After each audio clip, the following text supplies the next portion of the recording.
Hi, I'm Sandra White. Behavioral issues in the workplace.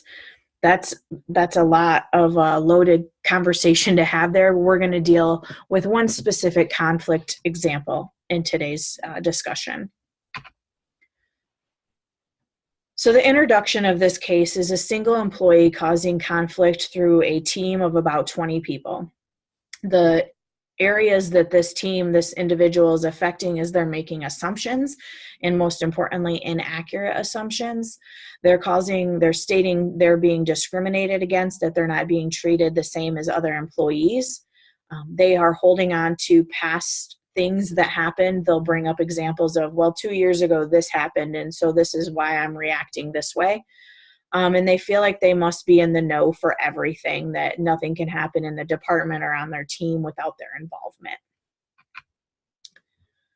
The book Conflict Management, A Practical Guide to Developing Negotiation Strategies, has the definition of communication as the effective transfer of intended meaning. Now, that's about 6 very powerful words. When you look at effective transfer, what does that mean? That means it has to be sent and received effectively. So both people need to be doing their part. An effective transfer of intended meaning. That means there can't be assumptions. There can't be any gray areas of, do you know what's being spoken about here? It has to be that the intended meaning has been delivered. So that's pretty difficult. Some of the rules for active listening include listening, speaking, filtering, and watching. One thing that helps us with listening is talk less and listen more. It's the old kind of joke of, why do we have 2 ears and 1 mouth? It's so that we can listen twice as much as we talk.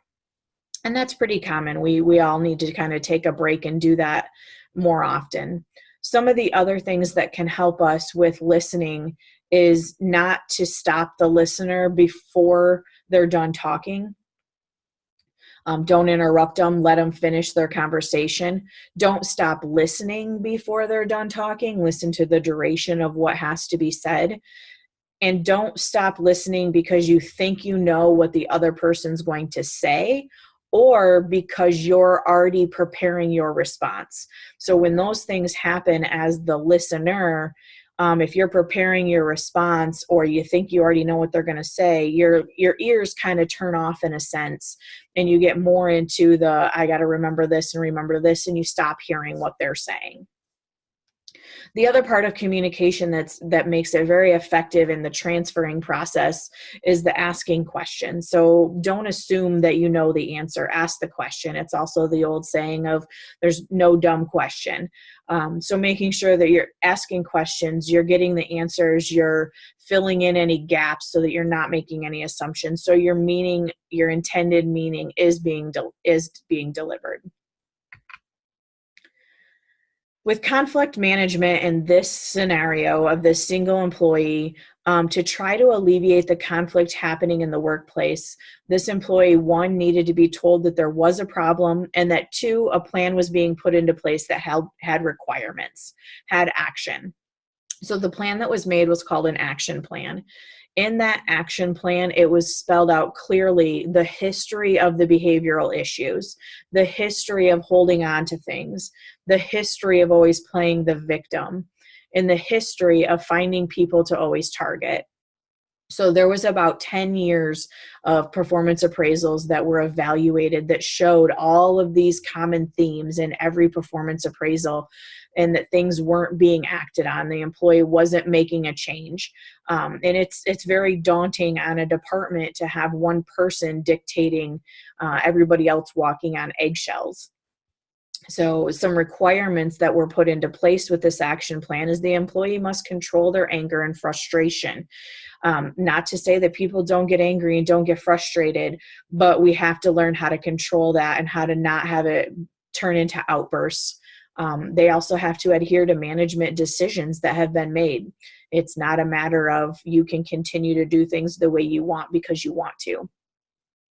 You have to stop making assumptions, and again, most importantly, inaccurate assumptions. And then maintaining a positive attitude. There's a lot of negativity and finger pointing and placing blame, and those things need to stop. The negotiation process being used with this individual is listening and asking questions.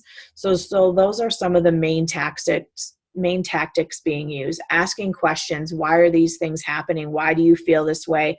How can these things be resolved?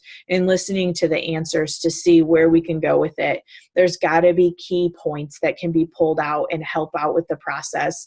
It's also having the honest, open conversation that we'll see later with our 4Gs. Is we got to get together, we got to talk about it. You have to be able to talk about people's doing the wrong thing when it's impacting so many people. And so there has to be that open dialogue back and forth. The leadership that we're going to talk about here is the past managers and the history that they have with the employee. So the employee's been with the organization for about 18 years. Manager A worked with that employee for 8 of those years, and they documented the issues very well. However, Manager A showed a lack of listening skills and or empathy for the employee of what their situation that they're going through. Manager B worked with the employee for about 1.5 years. In that time frame, there was no documented issues, behavioral issues from the employee.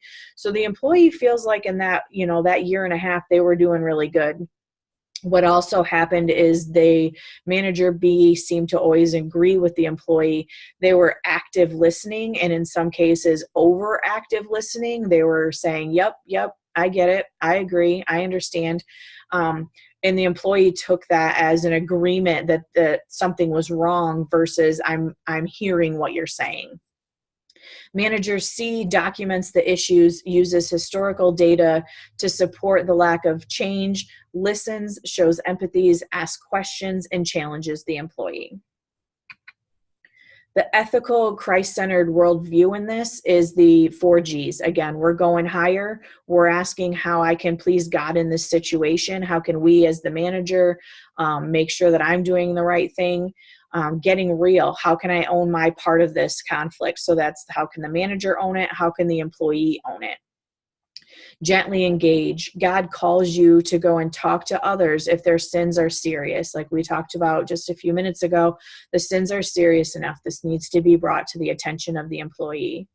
And get together. One of the things pulled out of get together is unforgiveness is the poison we drink, hoping that others will die. And that's basically meaning that this employee is saying, I'm going to move on, let's forget it, but they don't. They're holding on to those grudges in a sense. So that is the case for this conflict in the workplace. If you have any questions, let me know. Thank you.